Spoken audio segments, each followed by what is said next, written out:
opponent's bat 094 against him. So yeah, Kaylor Yates is not a bad place to turn if you need him. Sorry about that. Vest is out there getting his warm-up tosses. And the starting lineups brought to you by Sky Mountain. Let's meet your starters for Dixie. Defensively, Hobbs Nyberg out there at second. Fisher playing third. Woodland over at first. Yates is your shortstop. Vest on the mound, and behind the dish is Lundeen. And then outfield, you've got Dempsey roaming center field. Right field is Peyton Hara, and in left field is Levin. Remember early in the year, they tried Hara at third base. He actually had a couple of really good games playing third. And then, you know, he committed some errors and some things happened. I talked to Coach Ibsen about that. I said, what about Hara at third base? And he said, well, I'll be honest with you, that wasn't a good fit for him. Right field has been a great fit. In fact, we saw yesterday, he gunned a guy down from right field at home plate to get a beautiful, beautiful out at the plate. So here we go. Warm-up tosses are in the books. And let's meet the Sky Mountain starting lineup. Sky Mountain Golf Course. Don't forget to bring your camera. One of Southern Utah's best in Hurricane. 435-635-7888 for tee times. Luna will lead off. Brady will bat second. Then Lansky, Gross, Thompson, Starley, Strader, Agnew, and Lukrich. And one thing about Zach Luna is he steps in right now, does not like to walk. He's up there to swing the bat. He has 3 walks this season in 25 games. And Park City yesterday in that 7-6 win as he fouls the first pitch off, and we are underway. He was 3 for 4 with 2 RBI. Did strike out once, but Luna was on base most of the afternoon. Yeah, and like I said, he is. I actually asked him about that because he had the game-winning hit against Desert Hills up there at Park City in the second round. And I said, I noticed you don't like to walk. He says, you know what, my job as a leadoff man is to get on base. He says, some leadoff men take a lot of pitches. He says, I'm aggressive. My way to get on base is to get up there and whack the ball as much as I can. That one missing. So 1-1 the count now as Vest has the glove up, covering his face. Now to the windup, and the pitch just a little bit inside for ball 2. 2-1 to Luna. Luna the righty, Vest the lefty. One of the keys, and I talked with Ryan Brady about this last week, was figuring out where the umpire zone in, because every umpire has a different zone. Beautiful pitch there. A breaking ball and a swing, and coming up empty was Zach Luna. And 2-2 the count here to open up this semifinal game. Wind, not much of a factor right now. Gentle breeze, and a slow roller out to Hobbs. Nyberg at second, fields it cleanly, flips over to Woodland for out number 1. Yeah, always nice to have a guy you can count on in a position. You know, Yates is as solid as they come at short. Nyberg, he's been playing some third when Fisher's on the mound, but he's really a natural second baseman. And then, you know, and Fisher over there at third base. Solid infield defensively for Dixie. And here is Ryan Brady, going to play next level baseball for Mike Littlewood at Brigham Young University. Brady hitting .280 on the season. Some power. He's got 5 doubles on the year, no home runs. He was 2 for 2 yesterday in that 1-run victory. Did have an RBI and a run scored as well, so he was very productive and got the win on the mound as he re-entered that game. And he almost got hit there as Vest just misses inside and quickly falls behind to Ryan Brady, 2-0. We don't have the resources to research this out, but I'd be curious, pitchers like Fisher and Brady and those guys that are real stud pitchers, do they hit better when they're pitching, or do they hit worse when they're pitching? Are they distracted? It'd be interesting to find out. Yeah, you'd have to have some Billy Bean stuff to get that one figured out. Yeah, numerology, no, what is it called? Moneyball. Moneyball, that's it, Moneyball. Fabulous Freddy's foul ball off the bat of Ryan Brady. And the count now 2-1 with 1 out here, top of the first inning. Flyers are the home team. Miners the visitor. Fast breaking ball stays up high. Reminder, Ron Shell Station look ahead. We will be back on the air about 7 o'clock or so, depending on how they can get the field ready and things like that. But Snow Canyon takes on Juan Diego in an elimination game to try to make it to Saturday. Vest challenging with the fastball. It's popped up. Should be playable for Woodland. Trying to circle over and then called off by Hobbs Nyberg, and Nyberg slides, and it has a web gem there for out number 2. You can see Woodland, he was tracking it, but it was kind of behind his head. And last second, you could almost, we can't hear him with our headsets on here, but you can almost tell that I hear Hobbs, I'm out of here. Yeah, worked out well, and Brady pops up to second in fair territory. Or foul territory, excuse me. Lansky, the right fielder, steps in. Lansky was 0 for 4 yesterday, but a very good hitter. Yeah, he's actually, I believe, the best percentage hitter on the team. Yeah, he's hitting .500 this year, Devin. Mostly singles. I think out of his 50 or so hits, about half, or all but 1 or 2 of those are singles. So not going to hit it deep, but he is going to hit it. Vest, two-seamer stays away, and now falls behind 2-0 to Lansky. On deck would be the catcher, Gross. Partly cloudy skies, sun trying to break through. Temperatures in the high 50s, low 60s here at first pitch. And that one missing just barely for ball 3. 3-0 now. Had a conversation about an hour ago with Jeff Clough, who is the director of the officials for the state of Utah and the UHSAA, and we talked a lot about this pitch count rule and why it came about. We'll get into that a little bit more as we go through our broadcast today. But pitch count, a big concern. And there's strike 1, and Lansky started to take a step towards first, and he'll retrace his step back into the batter's box. Well, it changes this year. 110 innings is the max, and then you have to have a bunch of rest. If you stay under 60, you can come back with 2 days rest. And we've seen some managers pull their pitchers in the 4th inning or 5th inning to keep them under that threshold with the hope that you can get back to Saturday. And that was mainly yesterday, because then they would be available for at least part of a game, maybe on state championship Saturday.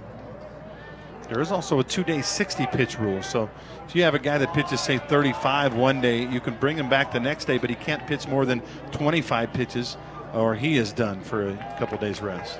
Really, during region play, it's irrelevant, because you throw out your ace, and then you throw out your another ace, and you just play ball. But there's the strikeout, a Horizon Homes K for Cooper Vest, and he puts him down 1-2-3. We move to the bottom half of the first inning. No score on the one-loss scoreboard. Underway in the semifinals, Park City and Dixie here on Sports Radio 97.7 ESPN.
Welcome back.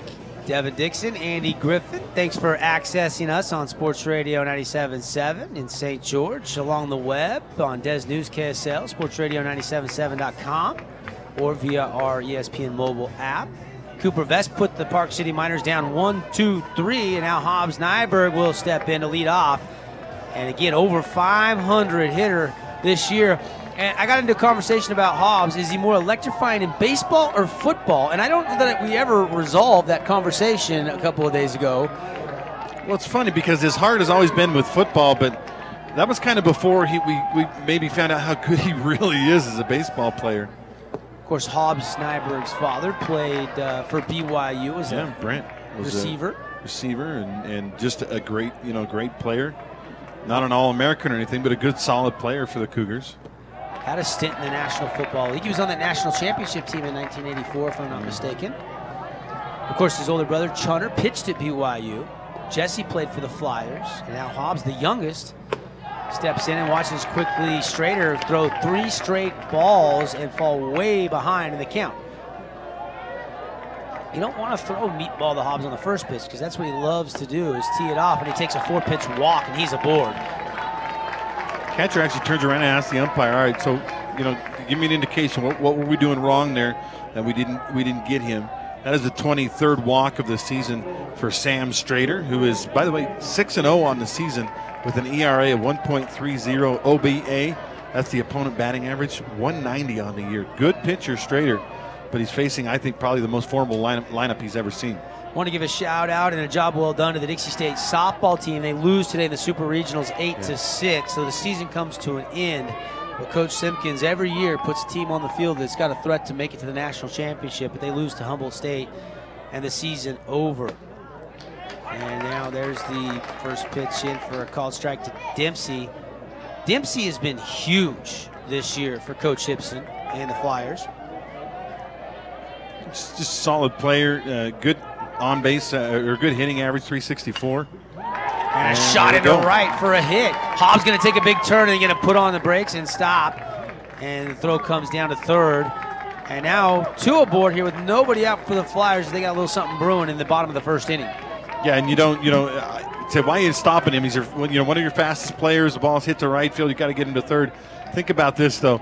You got nobody out and Tyson Fisher coming to the plate. If he moves over, maybe the other runner moves over behind him because of the throw into third, then all of a sudden first base is open. They probably put Fisher on. Don't even let him swing the bat. Now you got to pitch to Fisher with 2 on and nobody out.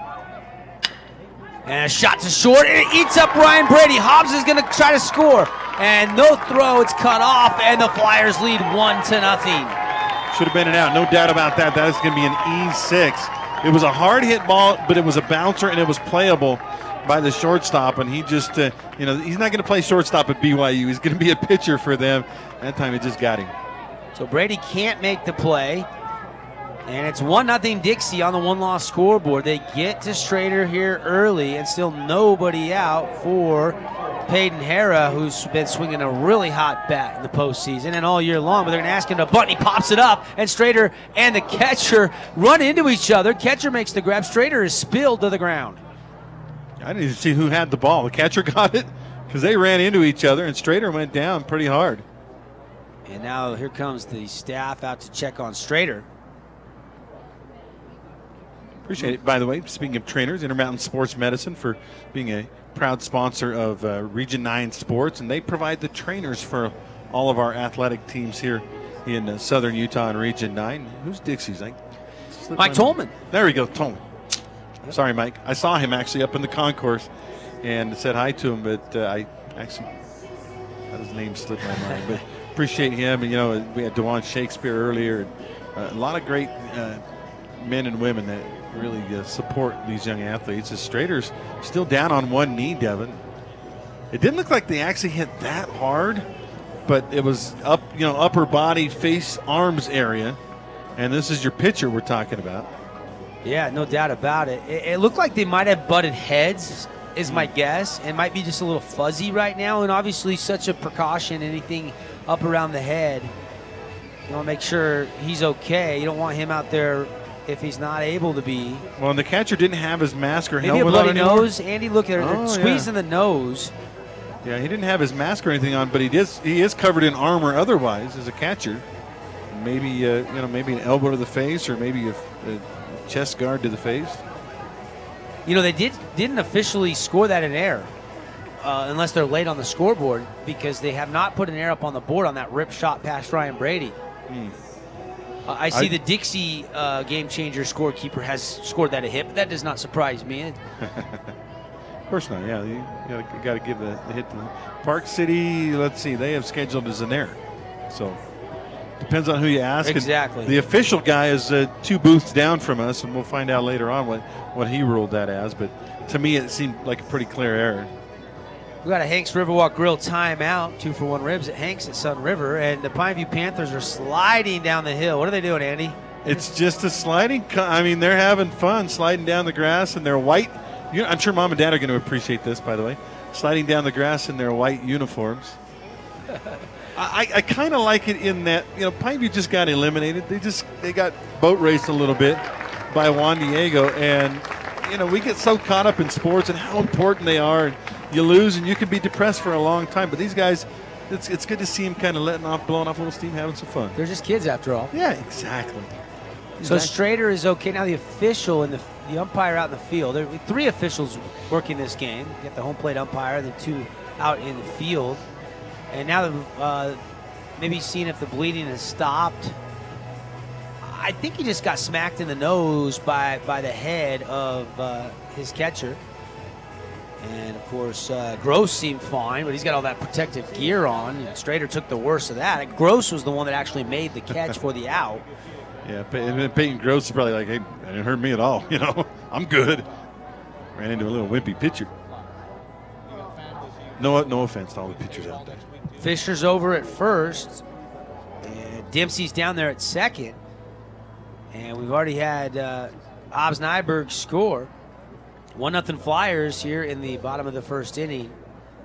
Well, if you look at the Dixie box, that's an earned run on the base hit by Fisher. If you look at the Park City box, that's an unearned run, so it wouldn't go against Strader's total of 9 earned runs all season long. As he they let him warm up a little bit again after the injury, just see if he's okay. I don't think he was concussed or anything. I think he just kind of got bonked on the nose. You know how that hurts, though. Sometimes you get hit right between the eyes. It stuns you for a second, doesn't it, Devin? Oh, yeah. Your eyes water. Yeah, I'm not crying, man. And that'll bring up Woodland. And Woodland, a .311 hitter this year. In the top 30 in Region 9 in batting average. There was over 30 guys that hit over 300 down in southern Utah this year in Region 9. Saw some. Yeah, great hitters. You know, Jagan Levitt and Austin Deming. And those are some of the big names. Tyson Fisher, Hobbs Nyberg. But, you know, you can't forget about guys like, Dayton Dempsey, 364, and, you know, Caleb Levitt, the number 9 hitter, for crying out loud, for the Flyers, who all he's doing is raking it, you know, knocking the ball around. He has 3 home runs this year. Peyton Hara hitting at .483 too. Yeah. He just popped up, but obviously the Flyers as a team, unbelievable offensive attack, and they might have the deepest pitching rotation in all of 3A as well to go with it. You know, Snow Canyon's and Juan Diego's pitching is going to be really tested, and the next game we're going to have coming up later tonight. Yeah, and not only and that, tomorrow as well if they happen to win. Whoever wins is going to have to play the loser of this game in the morning, and then they would have to beat the winner of this game twice. So, you know, obviously your work's cut out for you, but well, they're still working on Strader. And Dempsey's having a conversation with the whole infield of Park City out there. I really, truly believe they're just trying to get the nose to stop bleeding and get some gauze up there. And by the way, Dayton Dempsey, one of the nicest kids you'll ever meet. I had a good chance to have a conversation with him after they clinched the region officially last night, a region play. And I mean, just a super nice kid. And I can't imagine anybody not liking him. He's probably got 3 new best friends over there with the infield of Park City. And correct me if I'm wrong, but him and Jacob English, another senior on this Dixie team, both already have their mission calls, and both are serving in the same mission. Is that what I understand? Same mission on the same day. They're going to Fiji. And the weird thing to me was English got his call about 2 months ago, and yet they're going in on, I think, it's July 25th or something like that, on the exact same day. But boy, that'll really, you go to some crazy wild foreign land. That's kind of cool to have your buddy with you. Back to live action, brought to you by Roy's Pizza and Pasta. Thinking about some pizza on a Friday night in southern Utah? Roy'sPizzaandPasta.com, or give them a call for delivery. And by the way, nice pitch right there to start things off. Looks like he's okay. English and Dempsey are co-valedictorians at Dixie High School.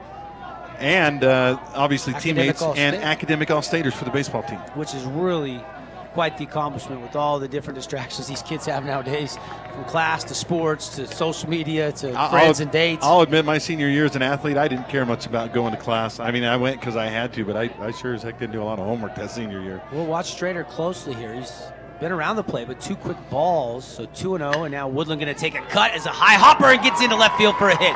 Dempsey rounding third. He's going to score. Left fielder has trouble coming up with the throw. That allows Fisher to get all the way to third. Runners on the corners, 2-0 Flyers, and we're still in the bottom of the first inning. You know, Devin, everybody talks about a hard hit ball, and you're talking about a ball to the gap or off the wall or a home run. Sometimes a hard hit ball, the best play is to hit it straight down. That thing was a chopper that it was hit so hard that after that first bounce, it went way over to the third baseman's head. And just a great piece of hitting by Wyatt Woodland. No, he didn't hit a home run. He didn't hit it to the gap, but what he did was he hit it really hard and got a base hit. Here's Yates. He steps in. Only a sophomore. And Kaler last year was starting because of his glove. He's really struggled at the plate. This year he's upped his average just under 300 and is becoming a really talented, three-tool guy. Yeah, regular season batting average is is really, really good by Kaler Yates. First pitch missing, so 1-0 pitch from Strader, and that one missing as well. So yet to fire a called strike. I think he threw a strike that was chopped over third for that RBI single by Woodland. One thing I like about Yates, he has more walks than strikeouts this year. That's an accomplishment. Ooh, took a strike there, though. Strader look at his finger, wipes it on the pants, and puts the ball behind his back and stares in for the signs, checks the runner at first. 2-0 Flyers on our one-loss scoreboard. Here's the pitch, and a chopper foul. Fabulous Freddy's foul ball, 2-1 the count. Making the play over at third base. Who's coaching third? That's not Danny, is it? No, that is not. I know Kurt Ivy's over there coaching first, has for many years at Dixie High. Kurt's an interesting guy. He teaches in Pineview territory in an elementary school, teaches 4th grade. He's also a city councilman in Washington City. And that one gets away, and now Woodland's going to sprint down to second base. And now runners on second and third for the Flyers, and the count goes to 2-2 against Kaler Yates. And, Kurt actually taught 2 of my kids in elementary school.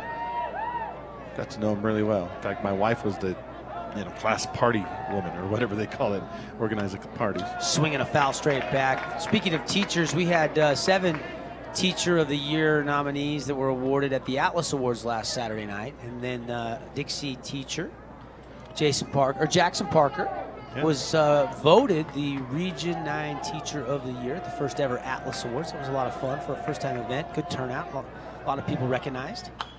Yates fouls another one off to stay alive. Count goes to 3-2. Pitch count brought to you by Air Care Professionals, heating and cooling specialists in Southern Utah. By the way, I saw something on Facebook today. Andy Stokes being honored as a teacher, I'm not sure, Teacher of the Year, some kind of award by the state. And he lost him. Yates draws the walk. I did not see that. Second walked Hobbs, and now Yates. So second free pass from Strader. And bases loaded for the Flyers. Already 2 runs, 3 hits. And they did score that now an error on the official scoreboard here at Brent Brown Ballpark. That is the correct call, in my opinion. So you don't give Fisher the RBI. Hard hit, but it was right at the shortstop, and it was a 3-bouncer. Here we go. Andy Stokes, just a teacher feature on KSL.com. Called it truly an amazing and inspiring role model for our youth. I like that. Well, Mr. Irrelevant, Andy Stokes, the football coach. That's right. People forget about that. He was drafted by the Patriots back, I think it was 2004. He got a car or something, right, for that? I think he got a watch. Oh, a watch, not a car. I think for a while there, they did give out a car a couple of years, had GMC or something sponsor that and give him a car. Andy Stokes spent some time coaching the semi-pro football team in town. I actually suited up for 1 carry, and Stokes would not give me an additional carry, even though I pleaded. I remember that. You got 2 yards. 2 yards. I didn't get hurt, and I didn't fumble. That's key. And now the batter stepping in is Miller. Miller DHing today. I haven't seen a ton of Miller. Hasn't had a lot of PT. But in there here in the semifinals, DHing for Vest, who's the pitcher. Miller swing and a miss on that breaking ball, came up empty.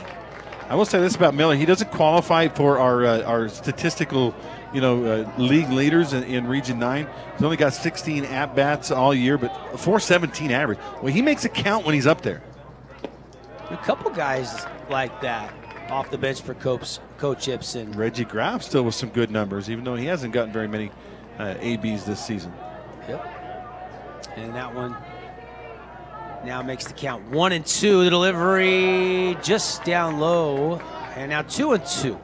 Hey, Miller's a pretty big guy. Miller also suffered through some injuries this year. I was talking with Mike Tolman about him, and first he said Tyson's hurt. I thought Fisher. I was a little bit worried, but it is Miller that was injured, and hopefully he's getting all healthy now. Foul ball off the left side down the third baseline. Count remains 2-2 to Miller. Strader shaking off that bump with his catcher and trying to work out of a jam. Just 1 out, bases loaded. Flyers on top, 2-0. Here's the pitch and a slap shot, and that's going to be foul down the first baseline. Out of play. Just to further illustrate that with the Miller and his good hitting prowess, He has 5 hits and 4 walks in 16 plate appearances. That means 9 out of the 16 times that he came to the plate, he got on base. That's pretty good. Trying to pick up a couple ribbies here. And that one outside, and the count now 3-2. Nowhere to put him, Devin. There is no space in the in out there on the base paths. Strader's going to have to try to throw a strike here. Will he go to the fastball? We'll find out. Here's the delivery and the pitch, and it's a shot into right field. Twisting foul. Can't get over there in time. And we reset everything. Did the old Willie Mays hat fall off thing, though. I like that. Get the hat going and fall off of you as you're running full speed toward the baseball. Right fielder Lansky gets his cap, puts it back on, and doesn't move as far, and that's probably a smart thing because another one fought off there, pitching him to the outside part of the plate. Well, I like this AB by Miller. He is making Strader work, eating up pitches, bases loaded with 1 out, so he's just kind of making him, labor on the mound. And lost him. RBI for Miller on a quality at bat as he draws the walk. Big time. Anytime you go up there and you get 2 strikes on you early and you battle and you foul some balls off and you work the count, and then finally you earn yourself an RBI walk, that's big time by Tyson Miller. And the Flyers have the 3-0 lead as Fisher comes home. Got Miller now down there at first, Yates at second. Woodland, who had the RBI single, is over at third, and Lundeen is the batter, the catcher for the Flyers. Already 26 pitches on our Air Care Professionals Heating and Air Conditioning pitch count for Strader. Make it 27 now. And falls behind again in the count. Is that one ball 1? Yesterday, Lundeen had a pretty good day at the plate and has really emerged as a really good catcher in the state in the 3A. He lifts that one into the alleyway, but playable. Lansky comes over, makes the grab. Everybody tagging up though on the play, and it's a sac fly and an RBI for Lundeen. Pretty spacious gaps in this field. There's a couple of corners out there that make the field really deep. Normally, you would not see a player tag at first and make it to second base. Miller, though, with deceptively decent speed, and he moves up. Everybody moves up. 4-0 Dixie, and really nobody's just killed the baseball yet in this inning. They're just playing the small ball and whacking the ball around. Here's A.J. Levitt, or excuse me, Caleb Levitt. Yeah. There's 2 Levitts on this team. Got the wrong one. And first pitch swinging and lifts it playable into center field. And there is out number 3, but not before the Flyers get 4 runs on 3 hits. They do strand a couple there, but they have a nice start to this semifinal game on the 1-loss scoreboard. Dixie 4, Park City nothing. Back in a flash.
Back live, Devin Dixon, Andy Griffin. High school baseball brought to you by Findlay Volkswagen. You got the 2-for-1. Yes, 2 vehicles, the price of 1. Maybe your wife needs a new ride and you got a daughter graduating from high school. Well, you get 2 payments under $500. Actually, 1 low payment under $500. Yet you get 2 cars. Get all the details on the savings side of the freeway at Findlay Volkswagen. Andy, that was the Flyers picking up where they left off as they come out swinging here, 4-0 lead. Yeah, Cooper Vest looking good. He was so good last weekend in pitching a shutout. And right now he picked up where he left off last weekend. Beautiful pitch there for a strike. I I honestly felt like Park City was maybe running low on pitching, and I felt like Dixie's playing their best baseball. This could turn ugly if Park City doesn't respond right now. Yeah, Cooper Vest, 2-0 win against Stansbury last Saturday. Did he? Or did he pitch the first game against Richfield? I think he pitched. Yeah, he pitched the first game against Richfield, 5-0 win. Fisher got the 2-0 win. There's a hot shot for a base hit into left field, and Cooper Vest surrenders his first hit of the game. Yeah, Gross is a good hitter. He's probably power-wise their best hitter. That time it was simply a line drive base hit, but Park City is no slouch hitting the baseball as well. They don't have the gaudy numbers that Dixie has, especially in the power department. But this is not a bad hitting baseball team, and it's going to be interesting to see how Vest handles things now. That's his first base hit he's allowed. Here's the shot to second. Nyberg flips it over. There's the relay, and Yates got it to Woodland in time. 4-6-3 double play for the Flyers defense. And one thing about it, when you're letting guys hit it, but they're not really getting it solid, you can set yourself up with some big defensive plays if your defense backs you up. And I'm telling you, when you go Nyberg, Yates, Woodland across the diamond, that's solid right there. That's going to be a double play every time. And now Vest has the bases empty. First pitch just high for ball one. We were speculating who they're going to start, because you got Sorden, who is a great lefty in and of himself. And there's a shot right to third. Fisher grabs it, flips it to his other hand, and over to Woodland in plenty of time on a clothesline dagger throw. And Cooper Vest has been really good. He's given up just that one hit, but the double play erased it. And we go to the bottom half of inning number 2. All Flyers, 4-0 on the one-loss scoreboard.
First Ace Hardware update, Dixie State Baseball.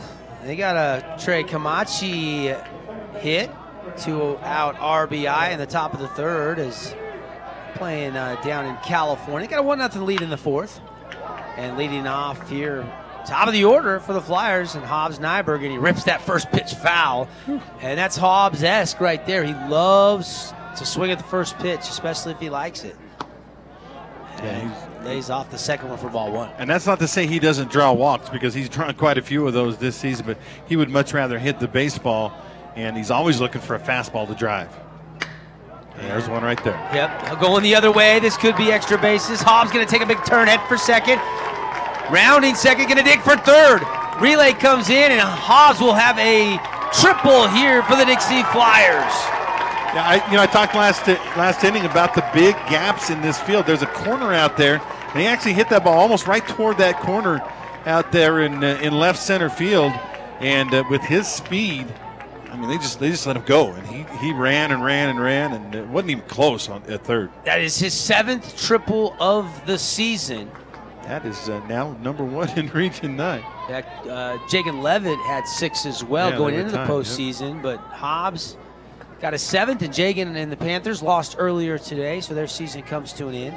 Snow Canyon's still alive, though, if you're just tuning in. They won, and they'll be playing 7 o'clock tonight against Juan Diego. Yeah, 13-6. They missed their extra point on their second touchdown, but won that game over Canyonville earlier today. So, and they'll await the winner of this, or the loser of this game, tomorrow morning.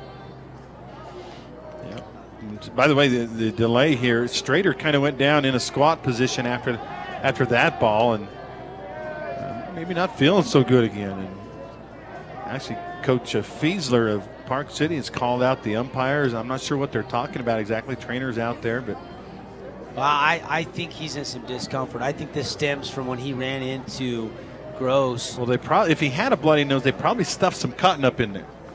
And if you've ever had a broken nose that has cotton stuffed up your nose, it stinks. That's terrible. It is the worst. Even worse when they pull it out once your nose is healed back in place. I think they're going to make a pitching change. They are. We got a Hanks Riverwalk Grill timeout. Pitching change. We'll talk about it when we come back. 4-0 Flyers after the Hobbs-Nyberg triple. He's on third. Nobody down here in the second inning. We'll be right back.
Back live and pitching change for Park City. Strader bumped into his catcher on a pop-up. Looked like he got hit kind of in the nose, and it was a lengthy delay, and then stayed in the game, but then shows discomfort here in the second inning. Plus, Hobbs-Nyberg just tripled, and Strader's day is done. And so not exactly what Strader was hoping for going into the semifinal on a Friday afternoon here at Brent Brown Ballpark. So they're going to bring in Van Rabe, or Rab actually, I guess is how it's pronounced. And Van is a guy who has actually scored both winning runs in the walk-off victories for Park City in their 2 playoff victories over Desert Hills and Pineview. But Rab has not pitched a lot this year, 4 2/3 innings, and he has an ERA of 1.5. Not bad, but not a lot of experience for him. So we'll see how Rab does as he's got nobody down here in the second. Nyberg at third, and here's the first pitch, and it's lifted in a shallow right field. Second baseman rolling out, right fielder coming in. Lansky, the right fielder, makes the catch. Hobbs doesn't try to score. Yeah, just bluff, made him make the throw through to see what happens, but I think just wasn't hit deep enough. So Nyberg will have to camp out at third base. You know, the thing about Strader, you feel bad for him. He did get injured. He got bumped by his catcher, but he also wasn't pitching that well. Dixie hit him pretty hard in just an inning plus of work. So Strader out, Rab in. And here is Tyson Fisher. First pitch coming up empty, strike one. Nice big old 12-6 curve by Rab on that very first pitch to a powerful Fisher.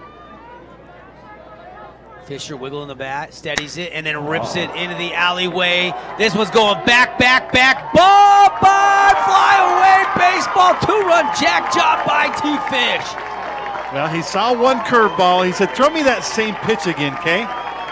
Rab said, all right, and Fisher sent that thing out there on University Parkway, and Dixie now leads it by a score of 6-0. 2-run bomb, his 9th home run of the year, and I'm not sure exactly where that is in all classifications in the state, but now he has a 1 home run lead over Austin Dibby from Snow Canyon for our 3A Region 9 schools down in southern Utah. Yeah, and if you do the math on that, this is their 26th game. He has 9 home runs.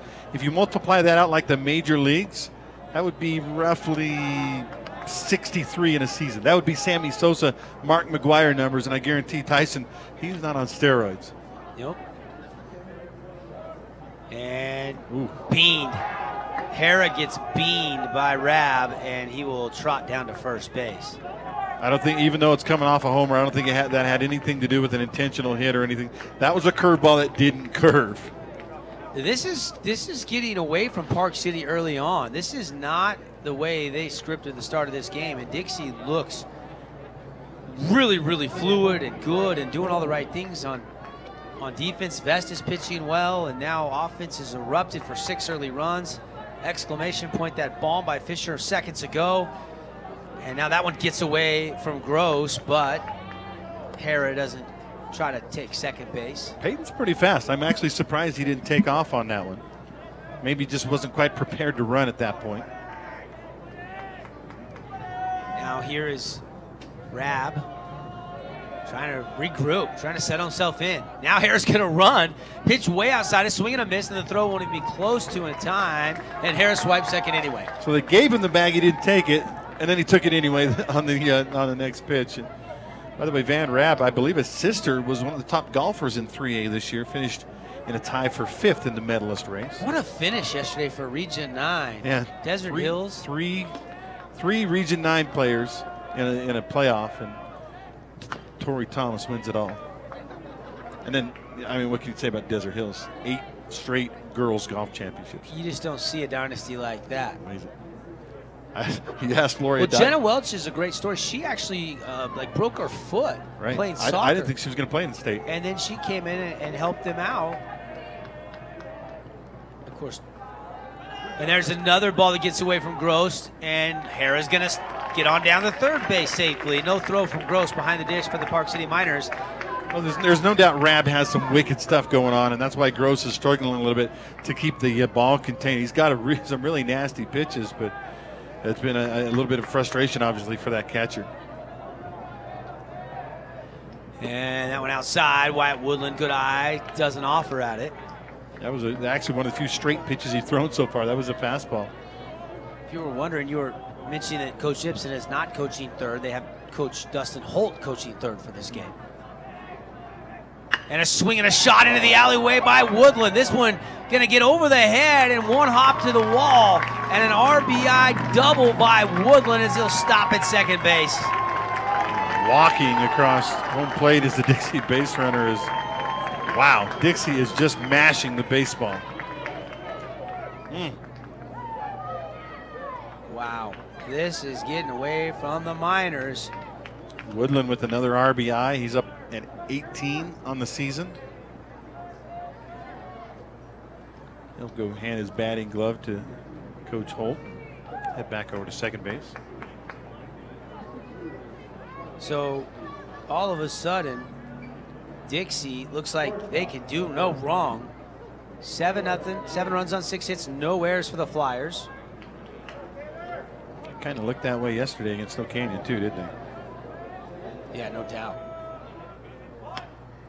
And now there's a little slow roller hit to third, and they won't have a play. And Kaylor Yates reaches on an infield single. I like that about Kaylor Yates, and you know, he realizes, okay, I'm not a guy who's going to hit 8 doubles and 9 home runs like Tyson Fisher. I'm a guy who's going to get out there and use my speed and use my talents in other ways to get on base. The only bad news there was the runner at second, Woodland, maybe didn't realize what was going on. He had to hold up, worried about maybe them making a play at third. And here is Miller, who got an RBI and drew a walk where they had nowhere to put him. Lundeen would be on deck.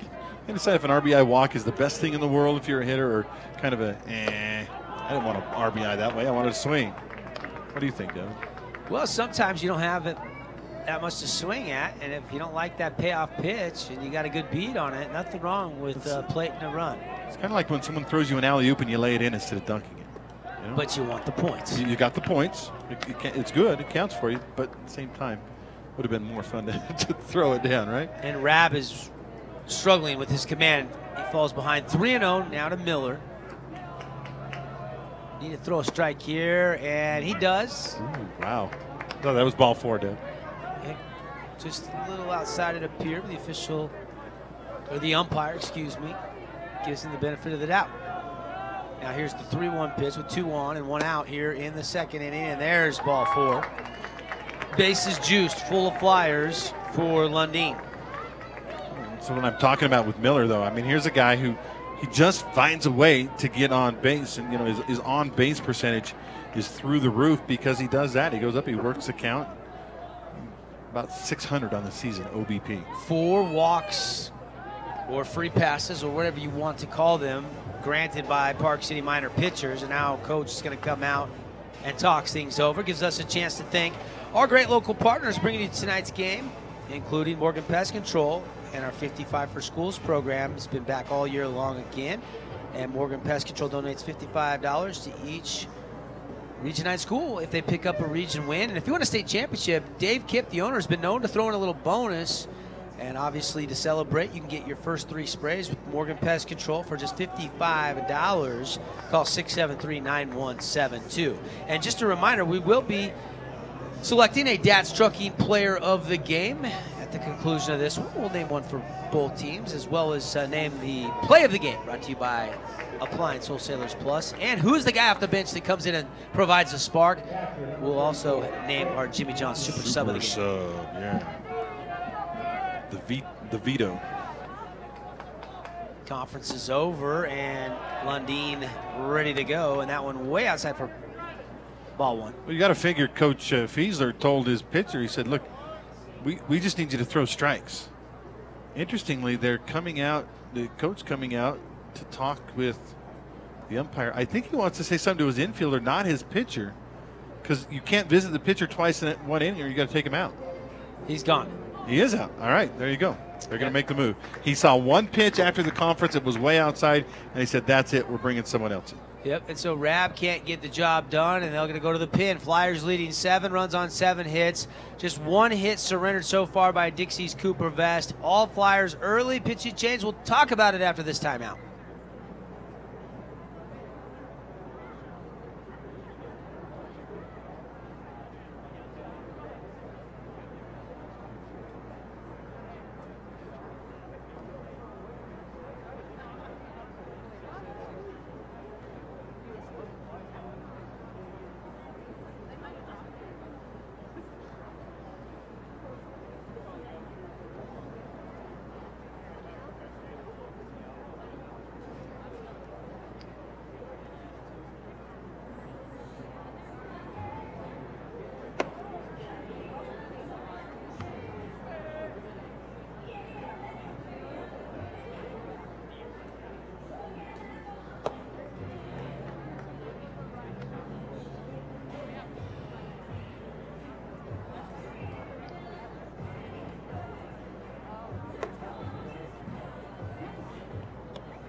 Yeah, appreciate Mac back in the in the TDS Cable for Business studios.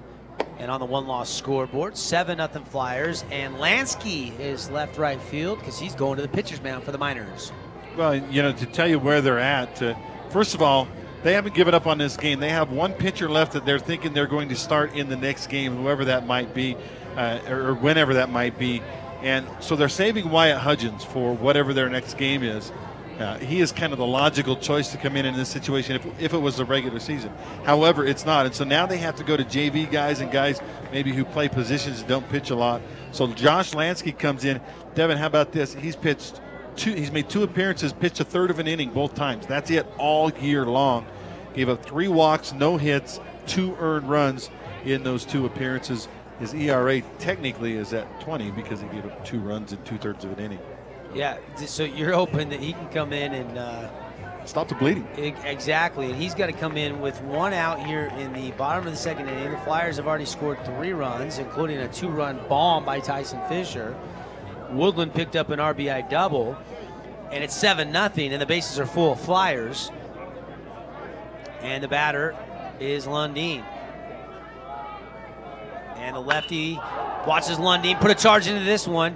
Racing back, over the head. 1 hops the wall. 1 run will score. 2 runs will score. And it is a 2 RBI single by Lundeen, and the Flyers lead 9-0. Yeah, runner around second decided he had to hold up, so He never did get to third base. Should have been a double to the gap, but as it is, Lundeen with a beautiful hit, and all of a sudden the lead is just starting to get, I don't know, out of hand would be a good phrase for it.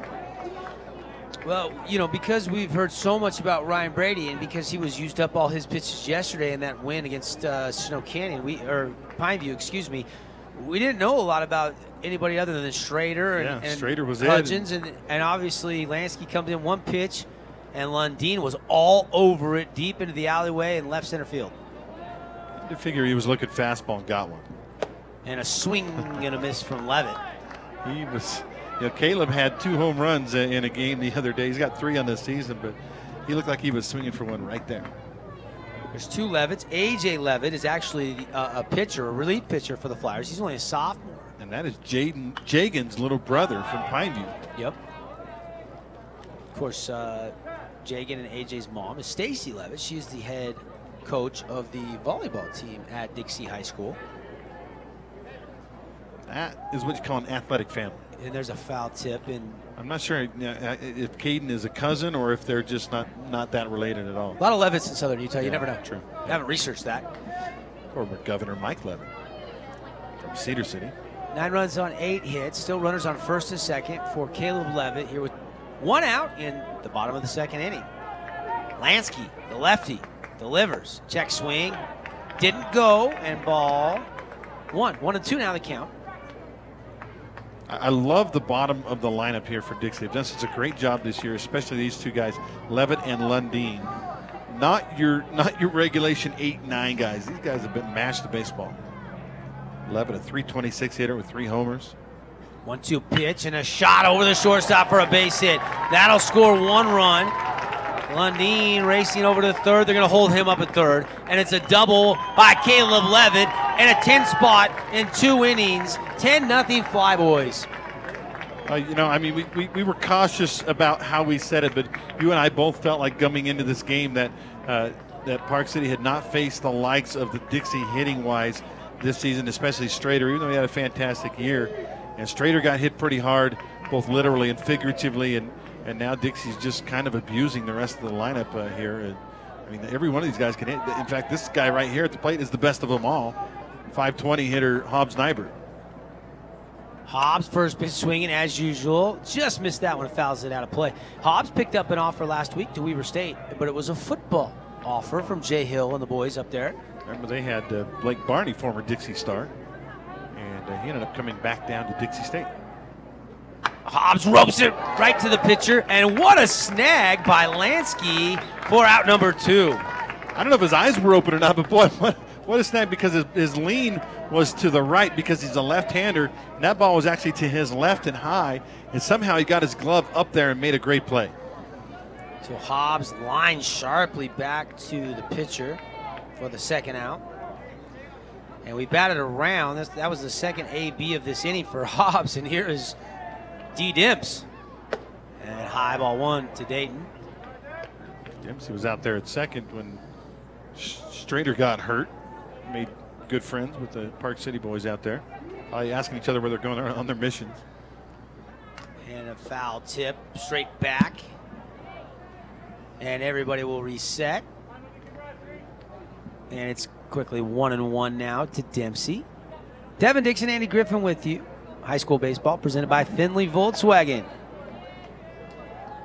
Lansky rocks, fires, and this one's lifted high but shallow into left center field, and coming in and making out number 3. But not before the Flyers erupt for 6 hits. They plate 6 runs. No errors. They do leave 1 on base. We go to the 3rd after 2 complete. 10-0 Dixie on the 1-loss scoreboard. Your dedicated personal injury attorneys.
Welcome back. Devin Dixon, Andy Griffin with you. Thanks for listening in on 97.7 ESPN, 1210 AM in Southern Utah. Also on our mobile app, as well as our website, and on the KSL and Deseret live streams. Glad to bring you tonight's 3A state semifinal. So far, it hasn't been a good one. All one-sided with the Flyers leading 10-0. First pitch from Cooper Vest, the freshman, is a strike.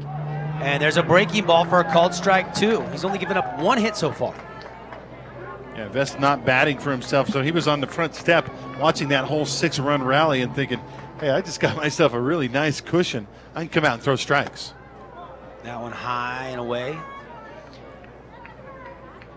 A lot of pitchers handle big rallies differently. Some pitchers will sit in the back of the dugout, not even watch, and just kind of rest and relax. And other pitchers are right involved. They're cheerleading and getting their teammates pumped up. And that one just missing. Lundeen looked like he wanted to throw it around the horn. He was going around the horn. That was a strikeout to him. Don't want to show up to the umpire. I don't think he was trying to. I think he just sincerely thought that was strike 3. 2-2 the count. Vest breaking ball, missing outside. And now count full on our air care professional heating and cooling pitch count. Appreciate the guys. Summer heat in Southern Utah coming. Make sure you get tuned up or a service call necessary. aircarepros.com. And there is strike 3 on the punch out. A Horizon Homes K hanging on the board for Cooper Vest. A couple of pitches ago, Lundeen wanted to go around the horn on what he thought was a strikeout. That time, the batter thought he'd gotten ball 4, started toward first base, and umpire rings him up. Pretty light pitching, by the way, for Cooper so far, number-wise. We're in the 3rd inning. He's at 27 pitches. Yeah, he's breezy. Here's Agnew, the 3rd baseman today. And the left-handed batter against the left-handed pitcher, and that one breaks over the outside part of the plate for strike 1. No matter what happens the rest of this tournament, Ben Agnew will always have that memory of the game-winning walk-off hit against Pineview last night. Yep. Into left center field, or right center field. He pulled it over the second baseman. Yep.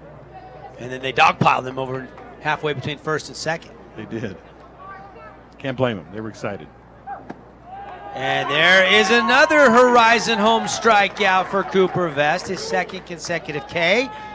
So quick work here in the 3rd, and Vest is really cruising, and he's got a big cushion. Yeah, he had 12 strikeouts and 1 walk last week in that 5-0 win over Richfield. He's just kind of picked it up. Said, I'm feeling pretty good. We're going to keep going. Luke Rich fouls that one up straight back out of play. Fabulous Freddy's foul ball. 4 runs in the 1st for the Flyers, 6 more in the 2nd. And it's 10-0 here. 2 down, top of 3rd. Flyers are the home team, wearing the white unis with the blue trim. Miners with the gray pants and the red jerseys. And that one evens the count up 1-1 now to Luke Rich. And inside, ball 2 from Cooper Vest. His velocity seems to have gotten stronger as the season has progressed. Left-hander that throws it hard and has a good breaking ball. That's tough to hit. Vest fires it in for a strike 2. 2-2 the count. Well, Cooper grew up and spent some time in Southern Utah, but then his family moved up north, and then they moved back down south right around the first part of the year, or late last year. I'm not sure exactly when. And there's a hot shot, and Yates dives but can't get to it. The 2nd hit of the game off the bat of Luke Rich for the Miners. A little something there. Try to get a 2-out rally going. That's a good piece of hitting by Luke Rich, but also a little bit of mistake by Vest leaving that thing too close to the plate with the count in your favor. You got to make sure that's out of the strike zone, so if he does swing, he's not going to be able to do anything with it, but that one was just a little too much plate. So Vest gives up his 2nd hit of the game. And here he is, delivers and swing and a miss from Luna. Strike 1. Not had a close game yet today. Blowouts.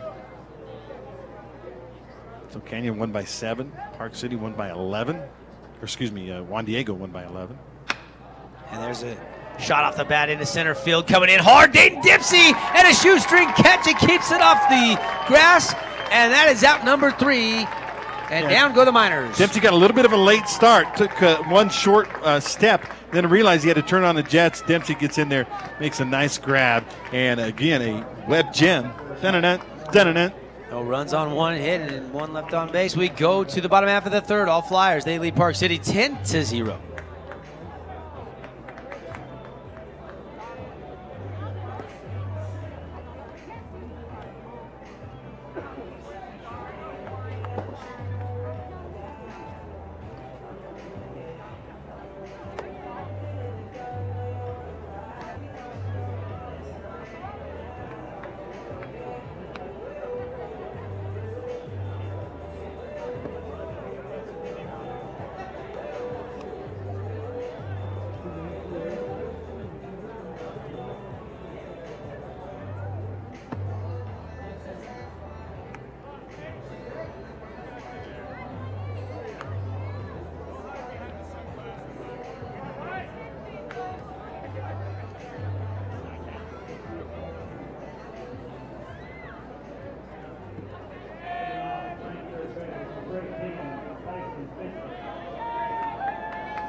Well, it's been a lot of fun hanging out with you, Brent Brown Ballpark, all day yesterday, and again all day today as Tyson Fisher steps in. First pitch, chop foul. Fisher already in this game. RBI if you score it for the home team, or E6 if you score it for the visiting team.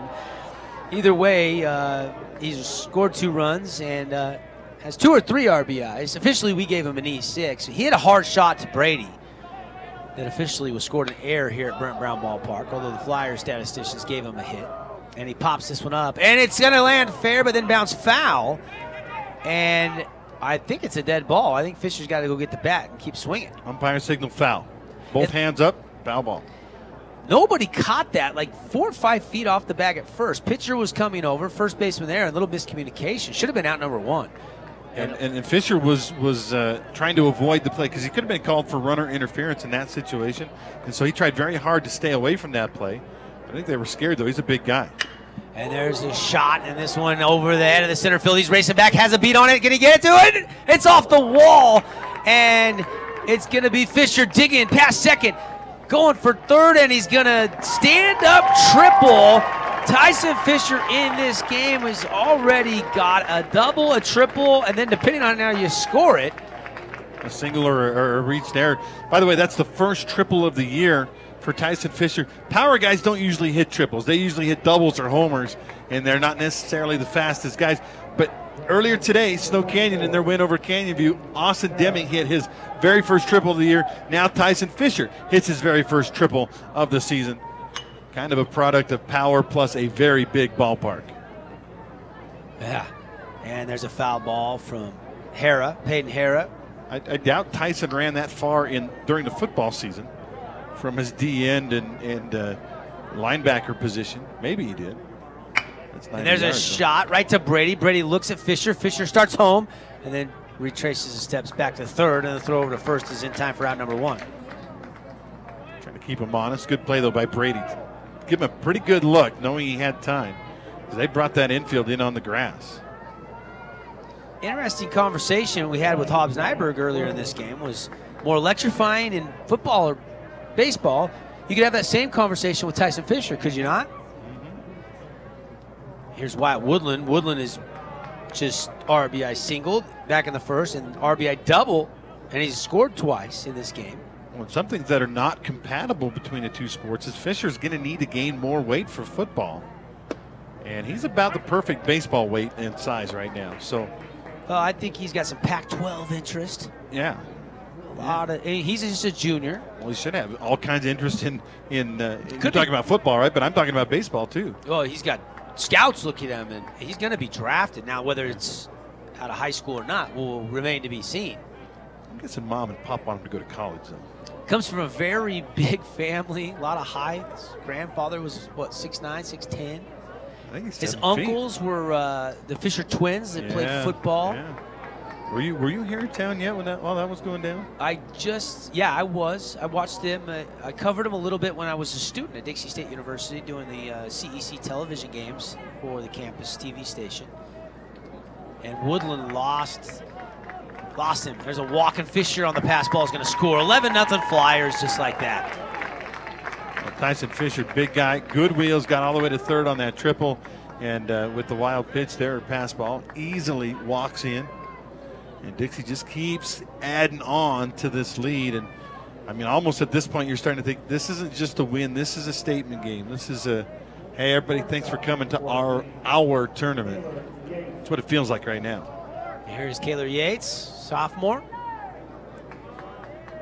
Yates walked and was stranded, then singled and scored. Officially 1 for 1 in this game. All Flyers right now.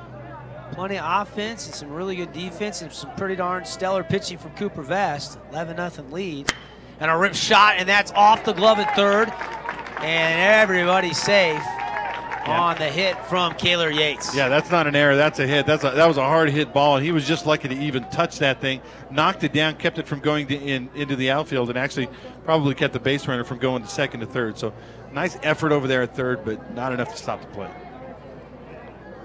And now here is Miller, who's DHing today. Yeah, you say Tyson hasn't put the ball in play yet, Devin. That's terrible. No, he's got 2 walks, one of them for an RBI. And a shot right to third and right through the wickets. And Woodland is going to turn, and he is going to score. Safe at home. Now stretching it, play down at the bag at third, and the ball sits in the dirt, and Yates is safe at third. Aggressive base running. You can't really fall Dixie. This is the state tournament.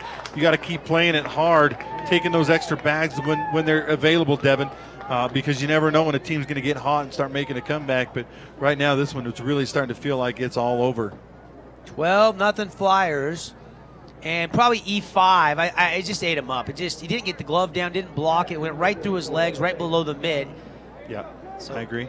E5, so no RBI granted to Miller, but still put the ball in play, and good things are happening for everybody up and down the Flyers lineup. And that one outside to Lundeen. Ball 1. Lansky getting chased here in relief. He pitches, he throws the ball hard. Problem is he can't throw the breaking ball for a strike, and they're sitting on the fastball.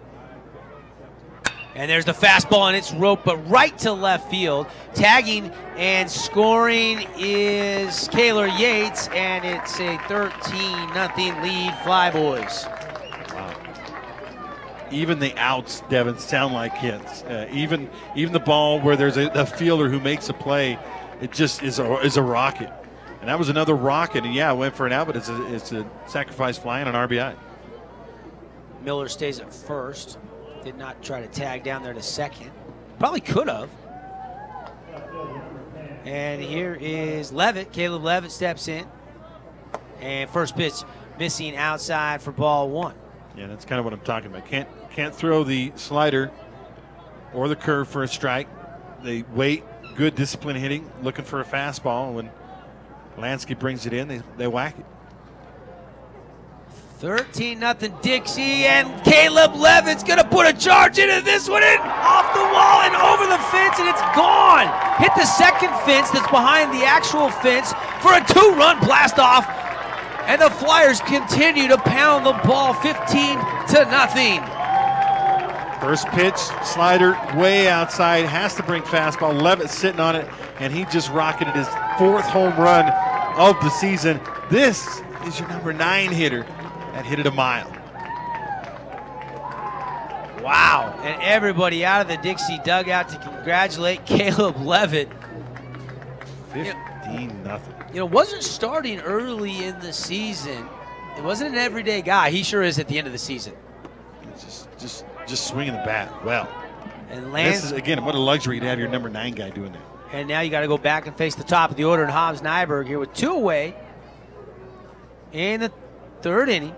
And already 15 runs on 12 hits, no errors for the Flyers. Lansky steps off, now steps back on the rubber after. And now rocks, fires, and it's down low. Ball 2. 2-0 to Hobbs Nyberg. 26 home runs on the year now for Dixie. I'd like to see where that stacks up against the rest of the state in all classifications. Timpanogos maybe the class of 4A. And, you know, you got the Pleasant Groves and American Forks in the 5A, but that's going to be right there. And a shot through the side. First baseman trying to get over there, cannot, and Hobbs is aboard with another hit. Hobbs has tripled, now he's singled, and he walked. Hit number 42 on the year, actually 46 now with 3 yesterday. You know, the thing about Hobbs, he just doesn't try to do too much with that. Inside pitch, couldn't really square it up, but pulled it through with enough oomph in the hole there between first and second. And here's Dayton Dempsey. This guy has home run power. He's got 5 this year. And ball 1 from Lansky, down and away. As we watch Dixie eat up Park City pitching, Devin, doesn't it kind of reinforce to you how good pitching was in Region 9 this year? That, you know, Jagan Levitt lost these guys 1-0. You know, they were beaten twice by Desert Hills early in the year. Yeah, and yesterday, not a home run leaving the park, but today, warmer weather, wind might be blowing out a little bit, and there's a shot from Dempsey, and it gets past the left fielder, gonna go all the way to the wall. Hobbs will cruise around third and all the way home, and it's 16-0 Dixie High. Man, oh man. That one was tough one. You know, I'm not sure how they're gonna rule that. The left fielder, it was coming hard on a line, and he thought he had a beat on it, but it was kind of a dying quail, and it went down under his glove. Well, it's at least a single. I don't know if he scored the triple. Double. Or yeah, I mean,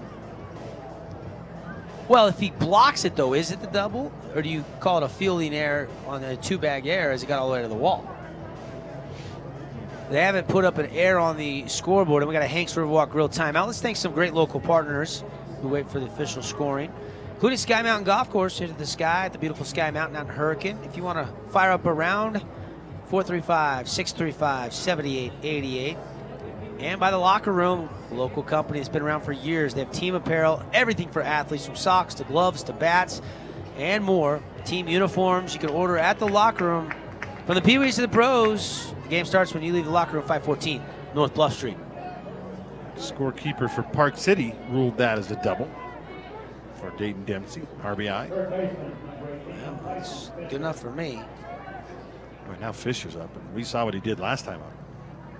And there's a hot shot up the middle, and there's another RBI single as Fisher is just a double away from the cycle, folks. And we're in the 3rd inning.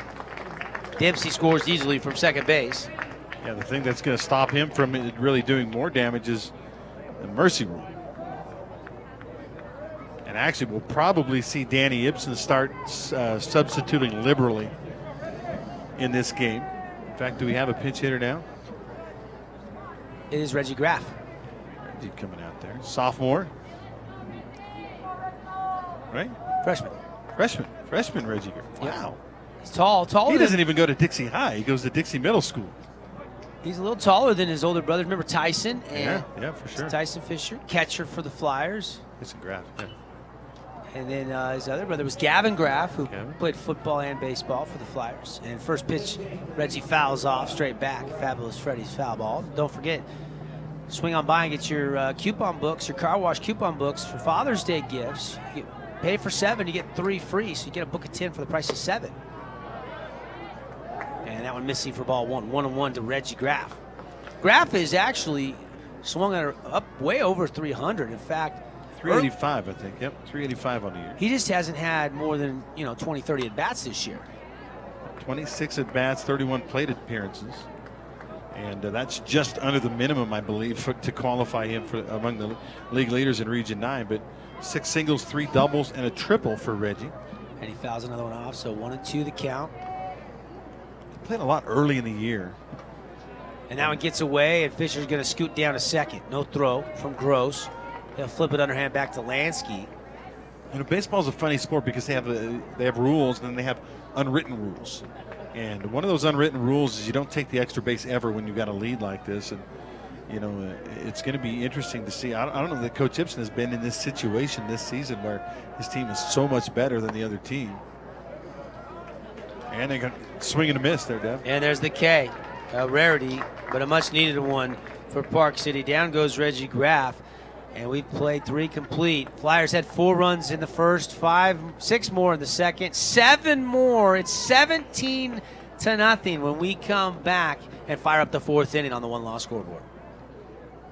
Dixie in the bottom of the 3rd inning, we scored 7 runs on 6 hits. There was 1 Park City error. 1 runner left on base. Streak played Dixie 17, Park City nothing.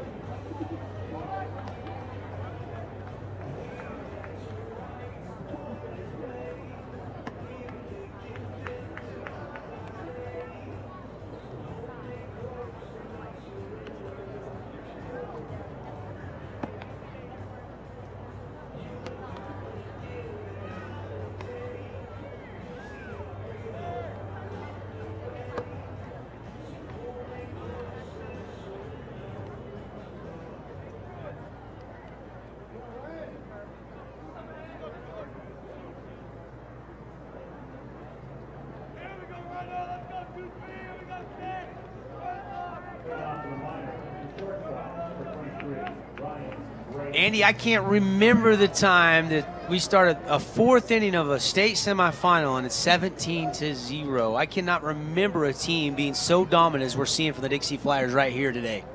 Well, I think their only hope was Strader to come out and be really good. Strader was not really good, plus he got hurt, and then you go deep into the bullpen of these JV kids and guys that haven't pitched much all year, and Dixie's going to feast on that every time. And you mentioned how that in our Camping World keys to the game is there's a shot up the middle. Yates dives, can't get it, goes into center field. And Dempsey will throw it back in after the single. Yeah, I think confidence was a big part of things. I think Strader, when he got knocked around a little before he was injured, I think his confidence was shaken a little bit because he had, he probably heard all year long about this Dixie team and how good they were hitting. And when he came out and gave up 4 hits in the first inning plus, I think Strader lost some confidence. And then he got bonked by his catcher, and that was all she wrote. First hit of the game for Ryan Brady, and he's aboard. Vest still out there hurling, and there's a called strike 1. Back to Strader.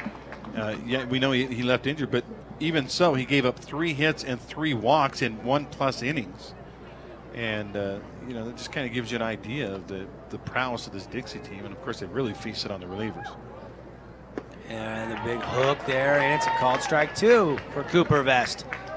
Now, ideally for Dixie, Vest stays out there these last couple of innings as we hit, till we hit the mercy rule, and then they've got, the door is wide open tomorrow for how you're going to handle the championship game. The only guys you won't have are Vest and Fisher. Yeah, you still got Yates you haven't used. You've got Stockton Sorden. You've Dempsey's got Hobbs a good pitcher. Nyberg. Yeah. If you can throw Dayton Dempsey. I think you could throw A.J. Levitt, who looked really good in the regular season. Levitt's been sophomore, been pitching really well. I would speculate they'll start Sorden and have Nyberg ready to go and Yates to close it. Could be. Not a bad guess. Coach Gibson could go a number of different ways, though. There's a lot of options available to him. It depends on who they play as well. That's what I was going to say. He won't decide until tomorrow, right before the game. Yeah, they won't even know until tomorrow at noon when the game's supposed to start, because you've got elimination game tonight, elimination game in the morning. Here's the 0-2 pitch, and it's sawed-off foul down the first base line by Lansky. Now, Lansky's came in as a pitcher in 1 2/3 inning through 42 pitches. Hit 8 hits off him for 7 runs. I know that young man would love to get a base hit right now and try to. Oh, the frustration buildup. He'd like to hit a home run at this point. Right. And there is the off-speed pitch. Took a little something off that. Lansky out in front of it, strike 3. Boy, did he. He pulled the string, Devin. He just pulled that. He threw it out there. Looked like it was a fastball coming, and then it took forever to get to the plate. Lansky was already through his swing. Cooper Vest now 4 Horizon Home strikeouts. And if you struck out in past years. By the way, Raj texted me and said the Levitts are cousins. AJ and Jagan are brothers, and then Caden's a cousin. Thanks, Raj. There's another strike from Cooper Vest. Boy, he has been in command of his pitches, to say the least, here against this Park City lineup.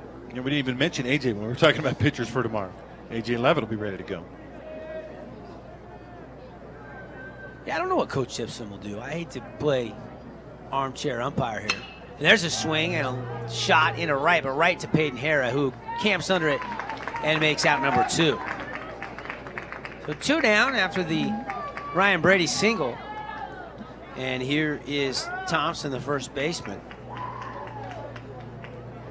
Batter was early on that swing and just was able to get it up in the air, but can of corn, no problem for Hara, who didn't get the bat his last time up. I don't know if he'll re-enter. I guess he already has re-entered because now he's the fielder, so he'll have to bat for himself unless they truly pinch hit for him. Fastball down and away from Cooper Vest for ball 1. Man, if they decided to pull Vest in the next 10 pitches or so, he actually could maybe go a little more, right? What's he at? Right there, about 50 pitches? 45. 45? Am I remembering that wrong? Would he have to be out 1 day? He would have to have 2 days rest under 60. Oh, and he got him. He hits Thompson in the head. Yep, that's why you got the batter's helmet. Still rings your bell though, and now coach is going to come over and check Thompson. Yeah, that might have gotten him a little harder than I think it was a fastball. And Colton Thompson is not happy right at the moment. Not mad at the pitcher, but just kind of, he might even be woozy. Looks like his knee buckled a little. That's really the first mistake. I mean, he's given up a couple hits, 3 hits, but that's really the first errant throw that was way out of the zone. Yeah, no walks and no wild pitches and no hit batters until just now. Again, he struck out 4. And now the infield going to talk it over. Well, you and I were talking about how it seems like Vest's velocity has picked up as the season has gotten better. As he's maturing, growing into his body, the freshman is really started throwing the ball harder. And that was a fastball, and he threw that thing hard. Just kind of got away from him. Thompson looks like he's going to stay in the game. They're going to walk him over there to first base. He's got to touch the bag, and now he can have a pinch runner, and that's what they're going to do. They're going to lift him for a InfoWest speed-up runner. Sure appreciate InfoWest. Longtime great partner locally of Region 9 Athletics. If you're looking for high-speed internet service, telephone service, web design, tech support, I had a little rainstorm hit, and it got some water down into my modem. I didn't know that. Well, the president of the company himself came over. What? Really? Kelly Nyberg, who was actually the uncle of the Hobbs Nyberg, came over and figured out the problem, got me all situated. Couldn't believe it. That's the kind of support you get. That's very cool. I don't like being on hold waiting for tech support. You never are. You actually get to talk to actual people if you ever do have a problem, which is very rare. Vest now going to try to regroup. First pitch there. Rocks fire, swinging and a miss. And I will say this, InfoWest provides a great service in Southern Utah. My son, he's moving to Orem. He's getting married in a couple weeks. And, the internet up here is extremely expensive. And, I found, a little bit of a source of frustration trying to help him get hooked up here. And, in fact, I'm staying in his apartment right now. And the upload or the download speed's like 2 to 4 meg, which is terrible. InfoWest will hook you up and be a lot better now. I promise you that, folks. 1-1 the count now as that one got away. And now runners on second, third. Brady scoots over to third, and the speed up runner out there at second after Thompson got plunked. Yeah, they need Vest to man up here and let him, get through this inning. Showing a little wildness this inning. We haven't seen that in this game. We got a new hitter, is that? Yes, we do. I'm trying to see if that's Mobley. Strader, when he exited the game, was lifted, and obviously number 5, I believe that's Mobley, if I'm not mistaken. And this one gets away, but it goes popping out off Lundeen's shin guard right back to Vest. Runners will have to stay put. Actually, pretty good blocked by Lundeen, even though he didn't maybe realize it. He got his body in front, and it actually went between him and Vest, and that's a pretty good play. 17-0 Flyers. Thanks for hanging with us here on your Friday afternoon. If you're tuned in on the radio or on the internet, Seems like I do remember yesterday that Mobley came in and nobody had their number. They finally looked him up, and he is number 5. And he draws the walk, so the bases are loaded now. And this is the first jam of the game that Cooper Vest has had to face. Here with 2 outs, though. Pitcher 2 away from getting out of it unscathed. And here's the right fielder. This is Mobley. We don't know who 5 is. Apologize, folks. We're at the mercy sometimes of the information we have. And that one missing for ball 1. Vest. Not paying much attention to the runners, just working at the plate, and there he rocks, fires fastball down the middle for strike 1. 1-1 the count now on Mobley. Here in the 4th inning, top half. Breaking ball gets away from Lundeen. Runners, though, don't go. Actually, a good decision. Because it went, maybe, 20, 25 feet away, but pitcher was covering well. Good job by Vest, and Lundeen got to that quickly. Would have been a close play. You don't want to make it out here. Not with 2 down, bases loaded. So Mobley will reset, step back in. 2-1 the count now. Bases full of minors. Trailing 17-0. They need a little spark here, and there's a swing and a pop-up. Should stay fair, but out of play, and the Flyers give you chase, can't find it. Good run by Woodland, the first baseman over there. Hara came in hard, too, from right field, but the ball was in no man's land. Actually landed in what would be the Park City bullpen over there. 2-2 the count, 2 outs. Big Dixie contingent here, by the way. Kudos to the Dixie fans showing up several hundred strong. Yeah, a little easier if you have to work on a Friday to break away a little early and get up here for this 4:30 game than probably on a Thursday. Definitely have added to their fan collection, no doubt. Flyers got a great chance to win it all. There's no doubt. A win here, which they're well on their way of getting, will put them into the championship game tomorrow at noon, and they'd have to be beaten twice. Full count now, 2 outs. And lost him. And Mobley draws the RBI on the free pass. And it's 17-1, and the shutout is over for Cooper Vest. I don't think Coach Ibsen's too worried about that.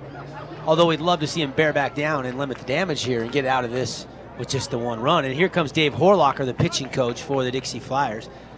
Dave Horlocker, boy, was he good when he was a player. High school, Dixie State, helped him win a JUCO World Series. National championship. They in high school, they were runner-up to Cedar in a game I broadcast up at the field in Ogden. I can't remember the name of the field now. What's that where the Raptors play? Lindquist, thank you. Mike remember. Yep. And I had Mike Smith, who was the football coach at the time, came in and did color with me. And Mike knew all the boys personally, so I'd introduce the guy, and he'd say, "Well, yeah, the other day he was mowing the lawn, and he stubbed his toe." And he had every information you could think of on all those players, including Dave. But yeah, Dave and James Platt, who was on that Cedar team, won a national championship along with Jeff Oliverson, who's a coach over at Snow Canyon, right? Dave Horlocker told me the story about the time he was about to get called up. Manager, AAA affiliate of the Dodgers, said, "Hey, you're going up. Get your stuff ready." Next morning, went in there. Manager called him in, and they said, "Sorry, I got overruled. We're bringing up this big lefty, Clayton Kershaw." After that, Dave Horlocker never got called up to the majors. Oh, man. Wally Pipp, huh? And there's a line shot, but right to T. Fish, and Fisher grabs it, and there's out number 3, and they leave him loaded. Not before the minors do get on the board, though. And it's now 17-1 on the 1-loss scoreboard. We go to the bottom of the 4th when we come back here on ESPN Radio.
Shout out to Mac Vincent running the board and getting all our sponsors showcased back in St. George inside the TDS Cable for Business Studios. Up here at Brent Brown Ballpark, Devin Dixon, Andy Griffin with you. Mike McGarry hanging out with us as well, getting this game off. He'll be joining us for Snow Canyon and Juan Diego. That'll be the game we'll have and scheduled 7 o'clock, so about an hour from right now. And we'll see if this one's shortened by the mercy rule or not. We're in the bottom of the 4th innings, and the Flyers lead 17-1, and Lansky stays in to pitch here in the inning for the Miners, and the first one missing for ball 1. Tonight's game brought to you by Dad's Trucking, your quality service carrier. We'll be naming the Dad's Trucking player of the game in our post-game show. That one missing, or not when they actually did call a strike. 1-1, caught the bottom of the zone. Lansky plunked him. Jacob English, who was the senior, getting an at-bat and draws the pass on a hit-by-pitch. I don't think Lansky intended to do that, or did he, after Vest plunked? So that wasn't retaliation, I don't think. He just lost command. Yeah, and certainly Vest was not trying to hit the batter either. Do have another pinch hitter out there. Although I saw the Joey bat flip, Joey Batista the other day, and second pitch, Braves pitcher, their ace, plunked him the other night. Retaliation in the majors is a real thing. I don't think that's the case in high school baseball. I would say this, I think Danny Ipsen was a little unhappy with some of the antics that have gone on this year, and they're working hard to clean those up, make sure they don't keep happening. Some gestures toward dugouts and bat flips and things like that.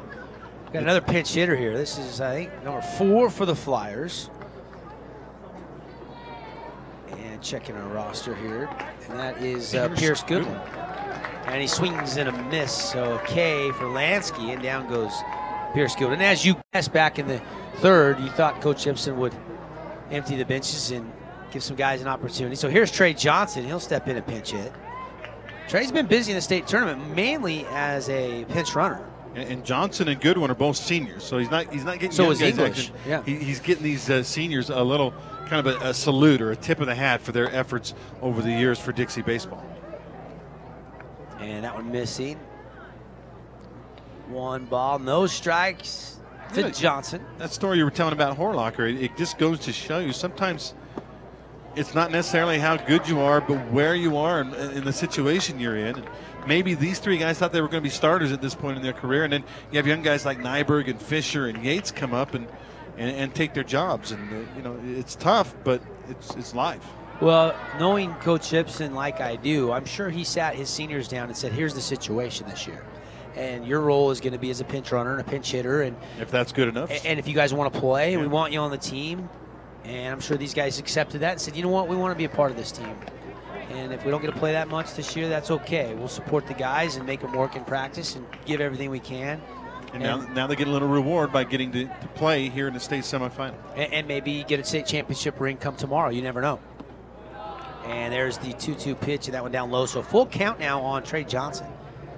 Jacob English over there at first base. Got hit by that pitch, 1 down.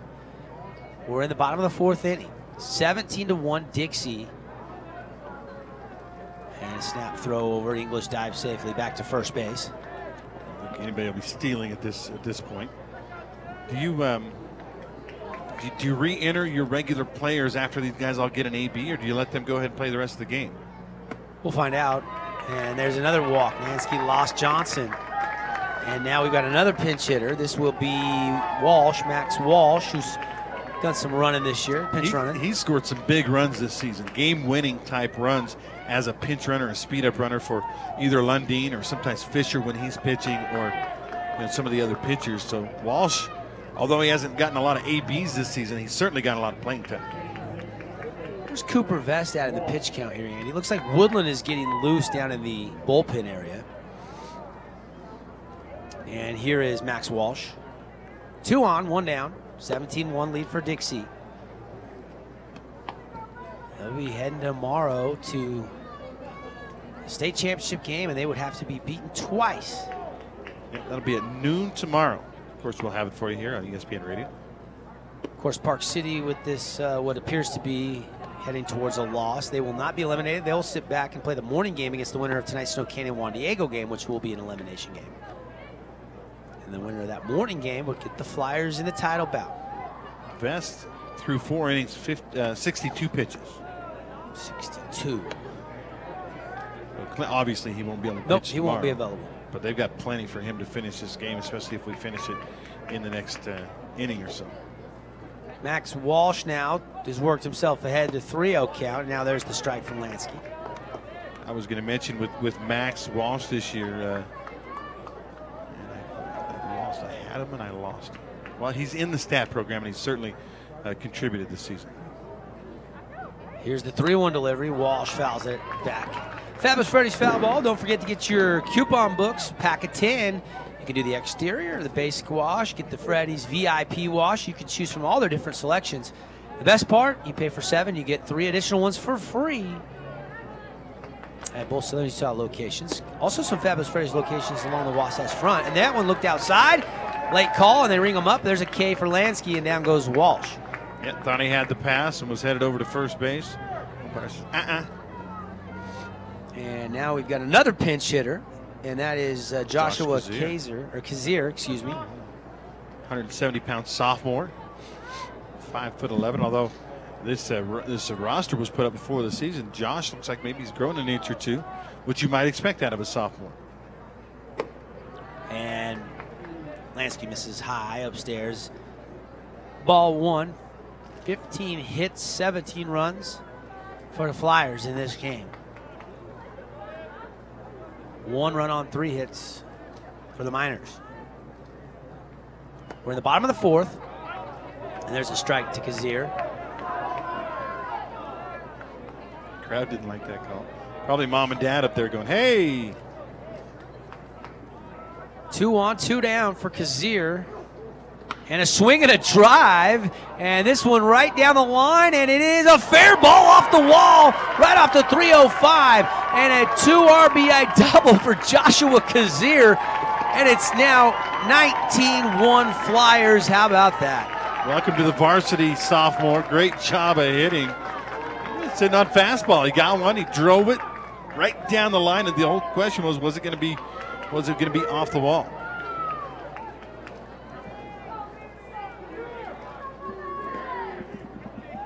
And now another pinch hitter for the Flyers. How about Kazir? That one, Andy, probably a foot higher, and it leaves the yard. And still a great memory for Kazir, without question. Yeah, hey, I had a 2-run double in the state semifinals. He'll be telling his grandkids about that one someday. There's a strike. And how about that? 19-1, Dixie. Lansky trying to steady himself. There's a breaking ball and a good-looking pitch for a called strike. So 0-2. Some power outage up here in the booth, so we're trying to scramble and make sure we get everybody identified.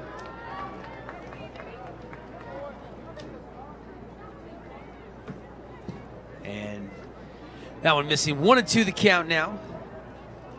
Hey, if you think about dinner tonight, how about Roy's Pizza and Pasta, the official pizza partner?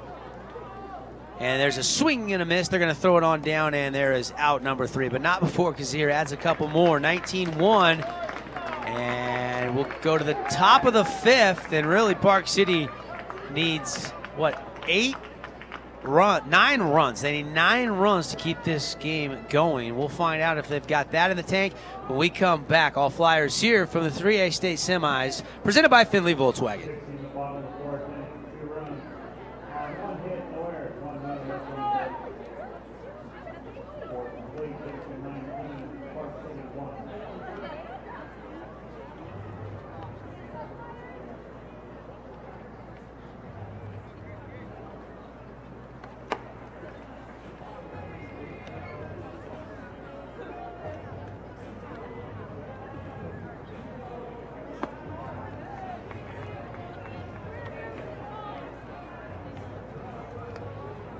Sounds good, buddy. Thank you.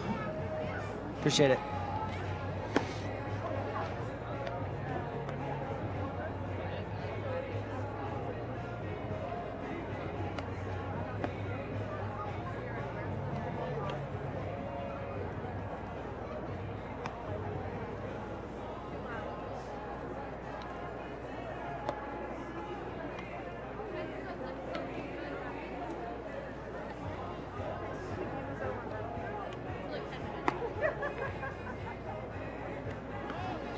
Welcome back. We were searching the break trying to get you that flyer, that pinch hit, number 13. We don't have it on the official lineup card from yesterday. I didn't. Was it on today's, Andy? No. No? No. One of the underclassmen getting a pinch hit there. Wanted to recognize him, but here we go. Last chance for the Miners. They got to have new pitcher too. Yeah, it is Wyatt Woodland, I believe, in the pitch. And Cooper Vestas went over to first base. Fisher stays at third. Yates is short. Hobbs at second. Lundeen behind the dish, and there's the first pitch. That's, oh, excuse me, I apologize. I thought that was 20. That's not 20. That's 21 for the Flyers. That's Hanson in the pitch. So maybe Woodland's still at first base. He is. And Hanson misses there. Down low, ball 1-1 the count now. When one of those memorable days for the Flyers, and one that the Miners will have to try to soon forget. They're not done yet. And we talked a little about, a little bit about being the team of destiny and stuff like that, but Blanchard was the batter. Brendan Blanchard. Yep. Who's played a lot of defense this year at second base. Yeah, he's the one that got that pinch hit. Wanted to recognize him, finally figured that out. There's a strike from Hanson. Blanchard, when Fisher is pitching, they move Nyberg to third, and Blanchard ends up playing a lot of second base.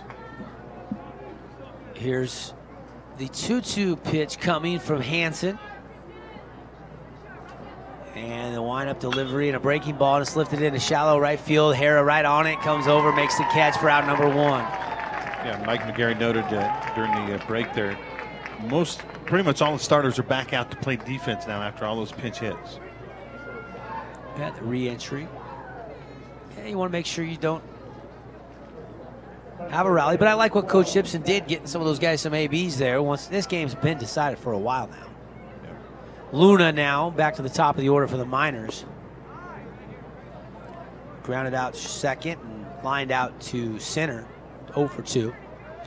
Vest will, even though he left 60-something pitches, will still be unavailable tomorrow. And a swing and a foul. But they got what they wanted out of him. 4 innings, 1 run, big lead. Most likely I would lean towards Kaylor Yates getting the start at noon tomorrow for Dixie. But I don't think that decision will be made until tomorrow. Whether they see if it'll be Park City again or Snow Canyon or Juan Diego as their opponent. Those are the teams remaining here at the 3A state tournament. Yeah, one thing we talked about in that Snow Canyon game earlier today, Snow Canyon beat Canyon View 18-0 last week, and Coach Seekers kept saying, "Look, you got to remember, none of those runs count now. You don't get to carry, you don't get any extras, anything like that. You start over from scratch." And actually, Canyon View started out with a pretty good lead early on. Now, Snow Canyon Bats came and they eventually won that game 13-6, but Dixie's got to remember that now as they head into the finals. Swinging a shallow shot. It's going to drop out in right field for a base knock from Luna. And he's aboard with 1 out here in the top of the 5th inning. 19 runs already for the Flyers. They lead big time, 19-1. 4, 6, 7, and 2. That's your line score for the 4 at-bats, 4 half innings for Dixie High. Here's Ryan Brady. That's like a softball. That's slow pitch softball scores. And a swing and a foul straight back. Now, I haven't seen Hanson work this year. I don't know that he's pitched varsity, only JV. Well, he's come out, got an out, and gave up a hit. See what he does to Mr. Ryan Brady. And a swing and a foul up and out of play down the first base line. Again, appreciate Hearst Hardware, one of our great sponsors right there on the corner of Boulevard and Bluff Street. And not a lot of updates today. Cedar was eliminated in softball. They lost 11-5 to number 1 ranked Joab. So Region 9 goes down hard in softball, and also Dixie State softball eliminated from the Super Regional by Humboldt State. We're hoping the baseball has done a little better job. That game was early. Now they head to the top of the 9th. Dixie State baseball is trailing the Broncos Cal Poly 5-3. And Hanson just lost that one. Actually, almost looked like an ephus pitch, a lob that went over the head of the catcher. The runner will move over to second, and everybody will have a little bit of laugh about that, except Hanson, who, you know what, you're on the mound, there's nowhere to hide. You can't hide from that kind of throw. Runner gets down to second. 1-2 the count here with 1 out in the top of the 5th. Hansen in relief of Cooper Vest. Rocks, fires, and a shot through the hole over there between first and second for another hit. And the runner will stop at third base, and runners on the corners here with 1 out. Yeah, you know, like you said, we don't really know much about Hansen. We're seeing him for the first time, as many of you, unless you go to JV Dixie High games, are seeing him for the first time as well. Well, he's got a chance here to still not give up a run if he can maybe get a grounder up to the middle to Yates or Haas, let him try to turn 2 or get a couple consecutive outs. Sure, he'd love to have a strikeout in his first ever state championship appearance. And he rocks, fires, and that one's fouled straight back for strike 1 off the bat of Lansky. Lansky started the day in right field, but came in the 3rd to pitch. Hansen getting his very first varsity experience right now. So far, not too bad. Needs a play here or two. Over the top, breaking ball for a called strike. Yeah, that's a good looking pitch. You're looking at the future of, you know, Dixie pitching staff. Although next year you got some pretty good pitchers back. With Vest, Fisher, Yates. And a swing and a shot. There's Hobbs over to Yates and on in time. This, yes, the Flyers will be in the state championship game. 4-6-3 double play. That's what Hansen wanted. Yeah, let him hit the ball. Don't block him. Make your defense, or have your defense help you out. And again, I said it earlier in the game, when you got Nyberg and Yates in the middle of the infield, 4-6-3 becomes routine. Great double play, great win for Dixie High as they just ripped the guts out of Park City here with a 19-1 victory. We'll take a 2-minute timeout. When we come back, we'll bring you the Johnson Pediatric Dentistry post-game report. We'll hand out some awards. We'll wrap it all up with some Wilkinson statistics. 19-1 Flyers in the state championship game tomorrow. Park City will play tomorrow morning against the winner of the game we still have coming up for you here on ESPN.